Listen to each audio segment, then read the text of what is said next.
Tempe merupakan sumber protein yang murah dan mudah Anda temukan. Sebelum dikonsumsi, tempe biasanya perlu dimasak terlebih dahulu. Tempe adalah produk kedelai fermentasi yang berasal dari Indonesia. Prosesnya dimulai ketika kedelai direbus terlebih dahulu, lalu dicampurkan jamur jenis Rhizopus oligosporus atau Rhizopus oryzae yang dibiarkan berfermentasi selama 24 jam hingga 36 jam dalam suhu 30 derajat Celcius. Proses fermentasi pada tempe inilah yang meningkatkan manfaat kesehatan dari kacang kedelai lebih besar bahkan daripada tahu. Meski demikian, tempe yang mentah memiliki risiko bahaya yang lebih besar daripada manfaatnya.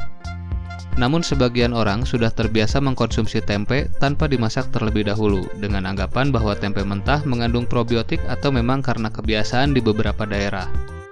Mengingat sebagian besar produksi tempe di Indonesia berasal dari industri rumahan, kebersihan tempe mentah belum tentu sepenuhnya terjamin. Karena standar kebersihan industri tidaklah pasti. Ada risiko kontaminasi mikroorganisme penyebab keracunan makanan bila Anda mengkonsumsi tempe mentah tanpa dimasak terlebih dahulu. Karena higienitas produksi tidak terjamin, tempe mentah justru bisa mengancam kesehatan Anda. Terlebih, asam perut mampu mengurangi jumlah probiotik pada tempe secara signifikan. Lalu apa saja bahaya tempe yang dikonsumsi secara mentah? 1. Menyebabkan aflatoksikosis. Pada dasarnya makanan mentah apapun akan meningkatkan risiko keracunan makanan. Sebuah penelitian dari George August University, produsen tempe yang tidak higienis biasanya menggunakan ragi tempe yang sudah terkontaminasi jamur, seperti Fusarium sp dan Aspergillus flavus. Kedua jamur pada tempe ini menghasilkan senyawa berbahaya, yaitu aflatoksin. Bila tertelan, maka akan mengalami aflatoksikosis dengan gejala seperti mual dan muntah, kulit gatal, sakit perut, kulit dan mata berwarna kuning, dan pendarahan.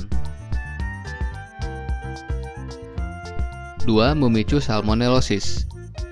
Bahaya tempe yang satu ini meningkatkan risiko gangguan saluran pencernaan seperti salmonellosis atau infeksi bakteri salmonella. Terlebih bila Anda ingin mengolah tempe bersama sayuran segar mentah, pastikan Anda tetap memasak tempe terlebih dahulu, karena mengolah tempe mentah dan sayur bersamaan memicu kontaminasi silang dari tempe terhadap sayur.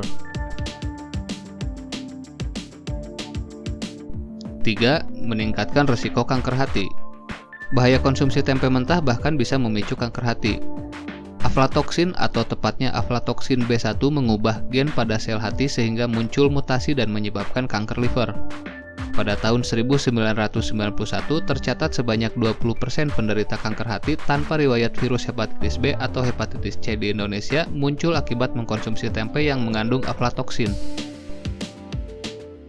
Tempe yang masih mentah dapat menimbulkan bahaya bagi tubuh, jadi memasaknya merupakan keputusan yang tepat. Lantas bagaimana cara memasak tempe yang paling baik? Pilihan yang terbaik adalah memasak tanpa digoreng, yakni mengukus, merebus, atau memanggangnya. Anda juga bisa menumis tempe bersama dengan sayur-sayuran untuk menambah asupan gizi harian. Proses mengukus dan merebus tempe memerlukan waktu sekitar 15 menit. Bila Anda ingin lanjut memanggang, proses memasak sekitar 5-10 menit. Jadi rata-rata Anda membutuhkan waktu 20 hingga 25 menit untuk memasak tempe. Saat memanggang, ciri-ciri tempe yang sudah matang adalah renyah di luar dan empuk di dalam. Sebaiknya hindari memasak tempe dengan cara digoreng, terutama jika cukup sering. Makan gorengan bisa meningkatkan kadar lemak trans yang menaikkan kadar kolesterol jahat pada tubuh. Itulah beberapa bahaya yang dapat ditimbulkan bila salah dalam mengkonsumsi tempe. Sampai jumpa di video bermanfaat lainnya.